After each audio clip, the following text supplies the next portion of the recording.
privações voluntárias, mortificações. Questão 718. A lei de conservação obriga o homem a prover às necessidades do corpo?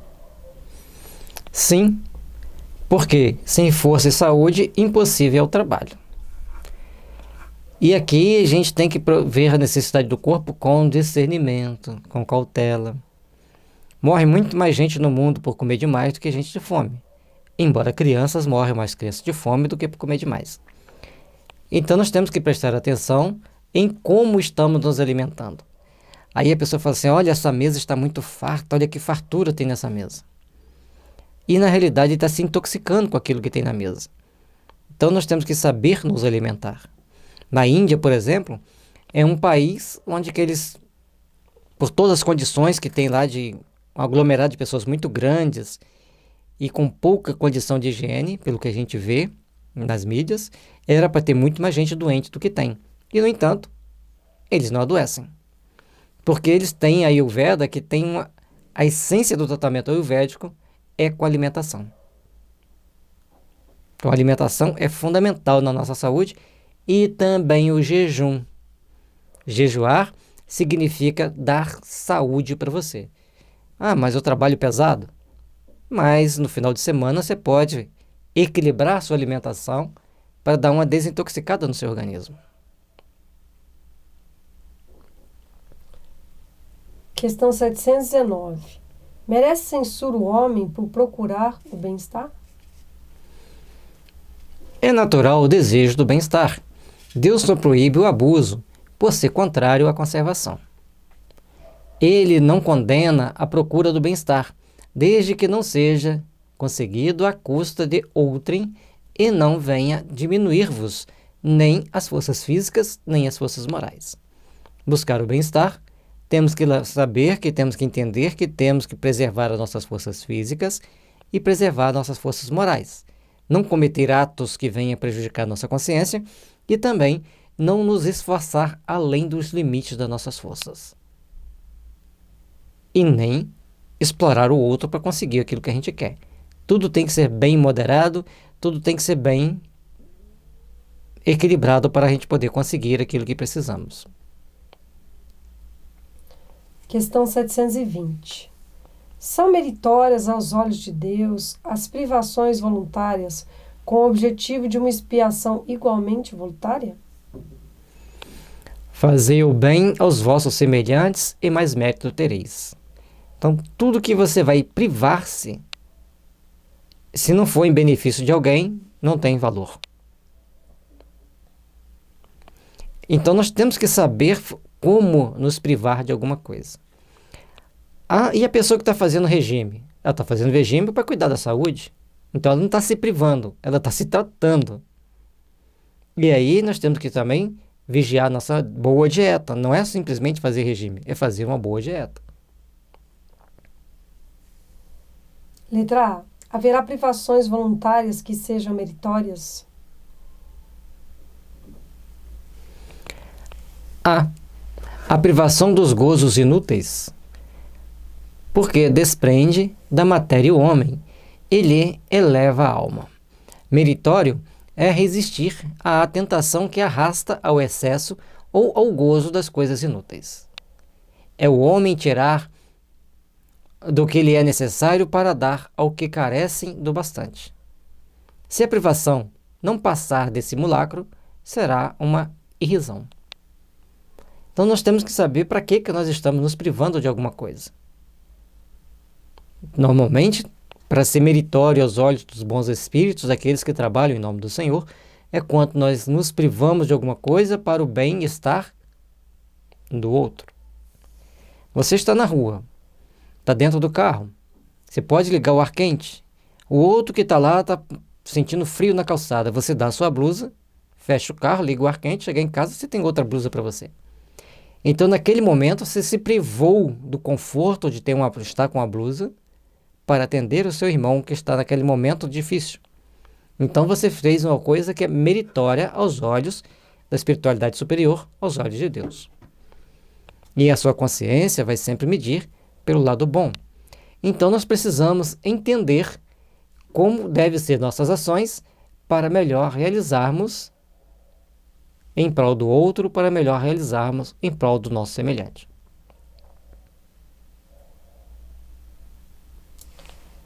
Questão 721. É meritória, de qualquer ponto de vista, a vida de mortificações ascéticas, que desde a mais remota antiguidade teve praticantes no seio de diversos povos? Procurai saber a quem ela aproveita e tereis a resposta. Então esse tópico é extremamente importante. Você tem uma vida ascética, ele não diz que está errado. Quer saber se é aproveitável a alguém. Se somente serve para quem a pratica e o impede de fazer o bem, é egoísmo. Seja qual for o pretexto com que entendam de colori-la. Privar-se a si mesmo e trabalhar para os outros, tal a verdadeira mortificação segundo a caridade cristã. Então, para a gente não esticar muitos exemplos, nós citamos aqui uma freira, que era uma pessoa e é uma pessoa muito bonita, abdicou de várias propostas de casamento para dedicar a sua vida de trabalhar nas comunidades carentes. E nada a impedia de trabalhar nas comunidades carentes, ou melhor, qualquer coisa que pudesse impedi-la de trabalhar nas comunidades carentes, ela abstinha. Então, isso é você privar de alguma coisa que muita gente quer para fazer aquilo que é útil ao outro. E assim a gente vai ver várias pessoas, como o Divaldo, o Chico.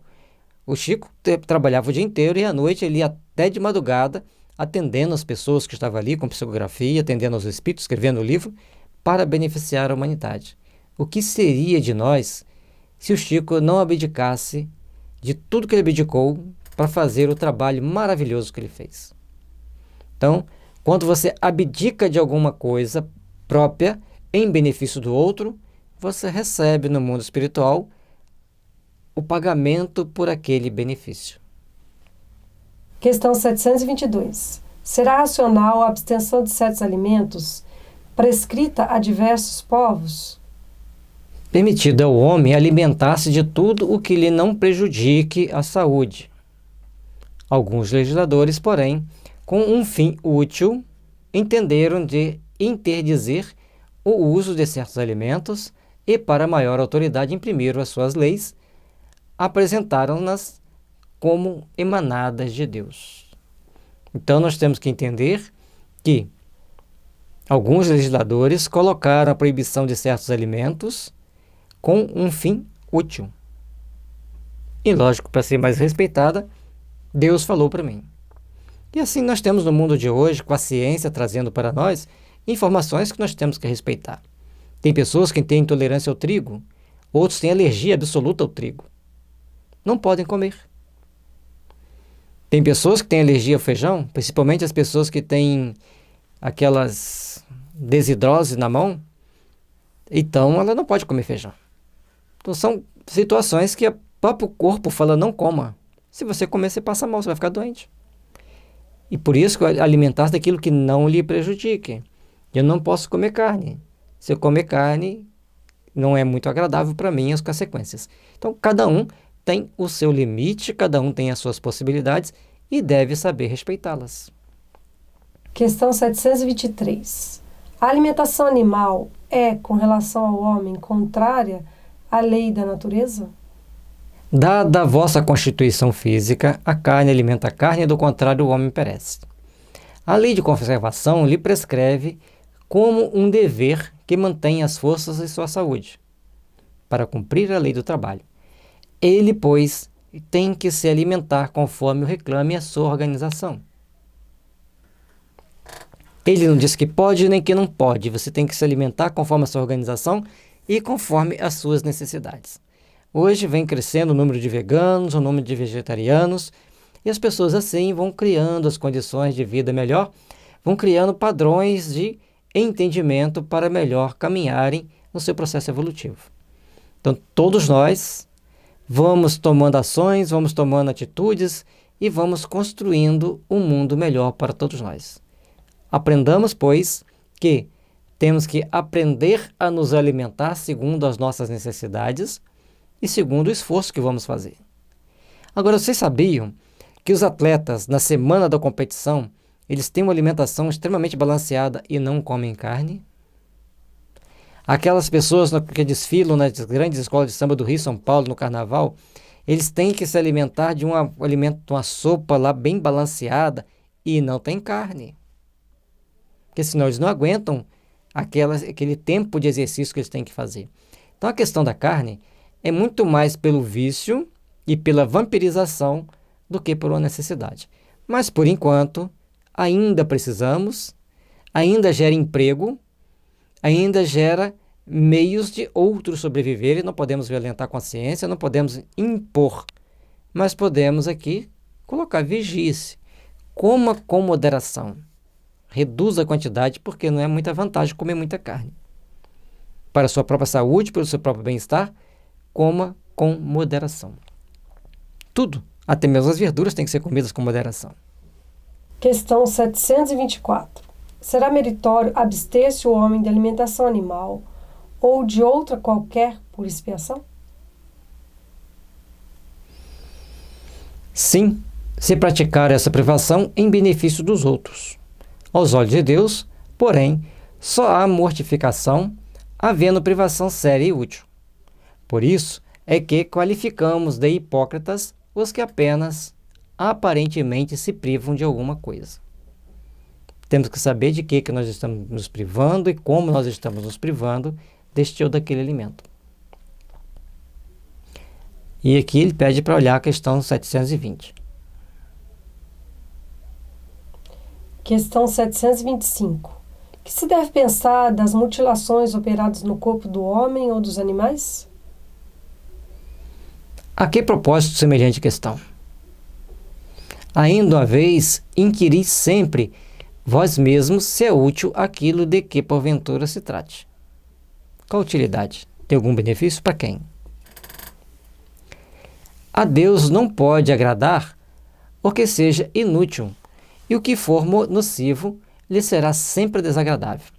Porque ficais sabendo, Deus só é sensível aos sentimentos que elevam para ele a alma, obedecendo-lhe a lei e não a violando, é que podereis forrar-vos ao jugo da vossa matéria terrestre. Se não me engano, é na Filipinas que o pessoal participa de uma procissão com chicote de couro com chapinha de aço na ponta. Ele vai se batendo, ele chega no final da procissão, está todo cortado. Aí você fala assim, olha que absurdo. Não. Ele está tendo uma fé que nós não temos. Dentro do conceito dele, ele está se purificando para Deus. E está tendo uma coragem que nós não temos nem de espetar uma agulha para provar que temos fé em Deus, para provar que somos submissos a Deus. Também não estou falando que você deva fazer isso. Eu estou dizendo apenas que temos que respeitar a atitude que aquela pessoa toma. E se pudermos mostrar para ele que se ele dedicar alguns dias e fazer bastante caridade, vai ser melhor, mais agradável a Deus do que ele se mortificar naquelas pauladas que ele se toma, talvez seria útil. Mas nós não podemos tentar invadir-lhe o conhecimento, invadir-lhe a fé e colocar isso um absurdo, isso não vai te levar a lugar nenhum, você tem que fazer do meu jeito. Está errado. Respeitemos aquele e dentro do possível vamos trocar ideias, vamos trocar informação e vamos procurar entender o que nós precisamos fazer para tomarmos atitudes que agradem a Deus. E de todo o sacrifício, o que mais agrada a Deus é aquele que nós vamos fazer para beneficiar o outro. Então, se você vai visitar um doente no hospital, um velhinho no asilo, uma criança no orfanato, você está levando a ele um lenitivo que é muito mais agradável a Deus do que você ficar tomando outras ações mortificantes que vão te trazer algum benefício. Mas cada um faz o que dá conta. Aquilo que você der conta de fazer, faça com fé, com amor e respeito. E lembre-se, tudo que eu faço deve ser para beneficiar o outro. Questão 726. Visto que os sofrimentos deste mundo nos elevam, se os suportarmos devidamente, dar-se-á que também nos elevam os que nós mesmos os criamos? Os sofrimentos naturais são os únicos que elevam, porque vêm de Deus. Os sofrimentos voluntários de nada servem, quando não concorrem para o bem de outrem. Supõe-se que se adiantam no caminho do progresso os que abreviam a vida mediante rigores sobre-humanos, como fazem os bonzos, os faquires e alguns fanáticos de muitas seitas.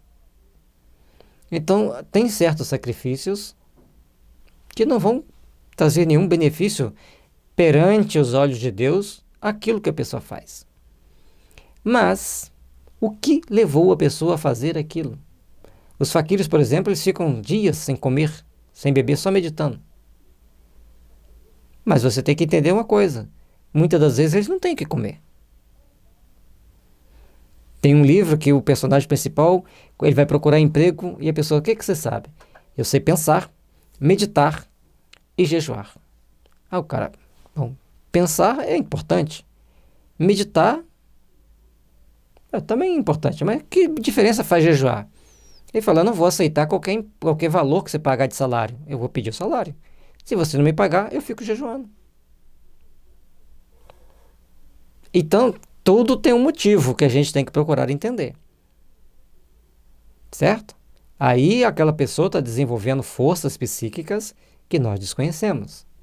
Então vamos respeitar, vamos entender e vamos procurar fazer a nossa melhor parte.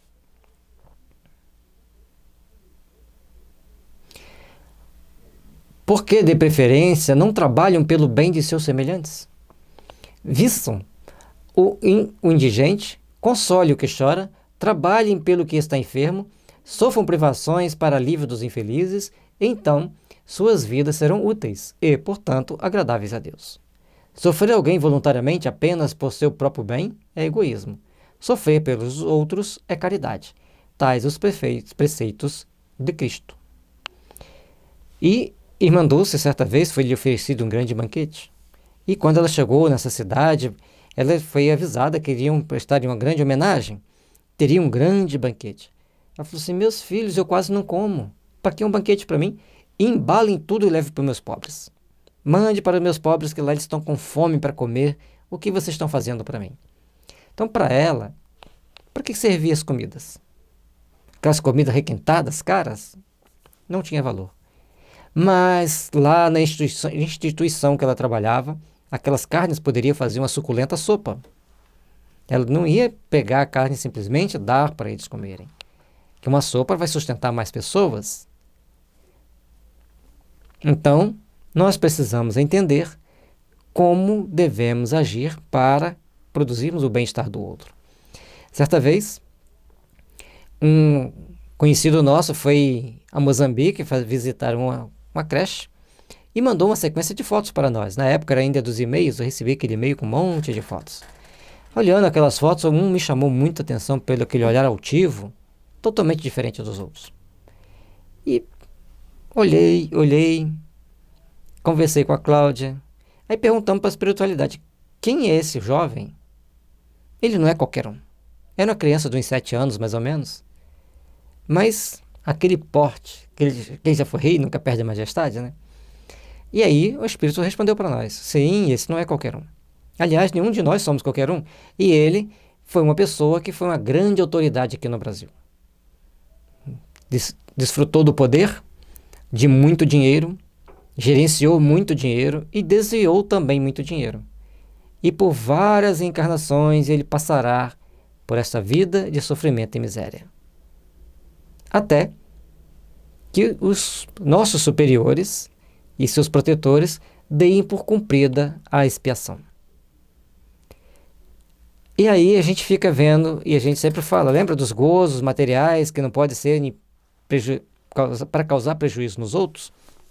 Esse jovem, que estava lá reencarnado na África em condição muito miserável, ficava numa creche em que a ração diária era uma sopa composta de meia folha de repolho e uma colher de arroz para cada um.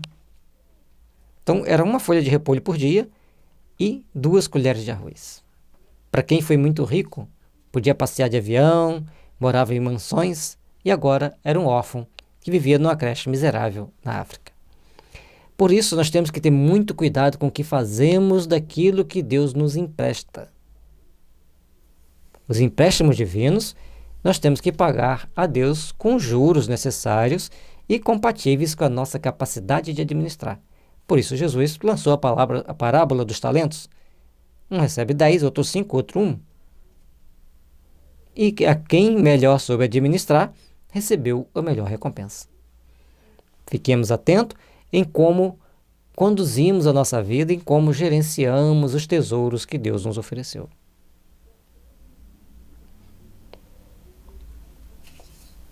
Questão 727. Uma vez que não devemos criar sofrimentos voluntários que nenhuma utilidade tenham para outrem, deveremos cuidar de preservarmos dos que prevejamos ou nos ameacem? Contra os perigos e os sofrimentos, é que o instinto de conservação foi dado a todos os seres. Fustigai o vosso espírito e não o vosso corpo. Mortificai o vosso orgulho, sufocai o vosso egoísmo, que se assemelha a uma serpente a vos roer o coração. E fareis muito mais pelo vosso adiantamento do que infligindo-vos rigores que já não são deste século. E também ali a palavra orgulho deve ser substituída pela palavra arrogância. Porque o orgulho, você ter orgulho de ser espírita, então seja o melhor possível. Faça o melhor possível pela doutrina espírita. Agora, a arrogância de ser espírita, você não vai conseguir enxergar o outro, você não vai entender que você tem que fazer o melhor pela doutrina. Então, essa questão da palavra orgulho e arrogância, segundo o sentido etimológico atual, a gente teria que rever o uso. O entendimento. Bom, se a gente não aprender a dominar os nossos instintos, faremos muito pouco pelo nosso processo evolutivo. Faremos muito pouco pelo nosso adiantamento espiritual, ético e moral. Vamos observar e vamos trabalhar intimamente por nos fazermos melhores, por fazermos mais condizentes, mais úteis dentro do processo evolutivo que precisamos empreender. Trabalhemos, pois, por nos melhorarmos, por criarmos condições de que o outro tenha condição de vida melhor, ou que para que todo o conjunto tenha uma condição de vida melhor. Não podemos sair atropelando as situações, os fatos e as pessoas, porque traz consequências para nós já nesta vida e principalmente na próxima. Fiquemos bastante vigilantes e entendemos o seguinte: cada um dá conta de fazer alguma coisa. Uns mortificam o corpo, observando e fiscalizando tudo que come, tudo que se alimentam, para não engordarem ou para não se intoxicarem. Ele já dá conta disso. Outros já conseguem imprimir em si uma reforma de conceitos éticos e morais, fazer uma boa reforma íntima. Outros se mortificam através das chibatadas, cada um cumprindo a sua parte ou a parte que lhe toca do processo evolutivo, para que um dia, já com a consciência desperta, consiga colocar em prática e tomar conhecimento do que está aqui. E assim, todos nós vamos passando degrau em degrau pelo processo evolutivo, pelo processo de aprimoramento, para chegarmos um dia a sermos um espírito superior, com todos os conceitos daqueles tendo valor para os nossos corações, para os nossos sentimentos. Procuremos observar onde está o nosso ponto fraco e procurar vencê-lo. À medida que vamos vencendo as nossas fraquezas, corrigindo as nossas tendências, estaremos nos aperfeiçoando. E para isso, cada um sabe os caminhos que devem passar, os caminhos que devem procurar colocar para suas vidas para alcançar aquele objetivo, aquela finalidade. E assim, com a luz do Mestre Jesus, nos iluminando os caminhos, nossas vidas, nossos lares, vamos chegando aos objetivos de mais um capítulo estudado. Parte 3ª das causas primárias, capítulo 6, da lei de destruição. Destruição necessária e destruição abusiva, flagelos destruidores, guerras, assassínio, crueldade, duelo, pena de morte. E assim, a gente vai vendo a riqueza de detalhes da doutrina espírita. Que as bênçãos de Jesus estejam nos envolvendo.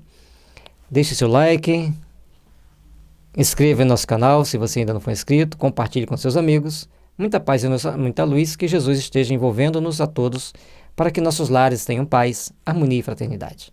No site da FEB Editora você encontra este e muitos outros livros.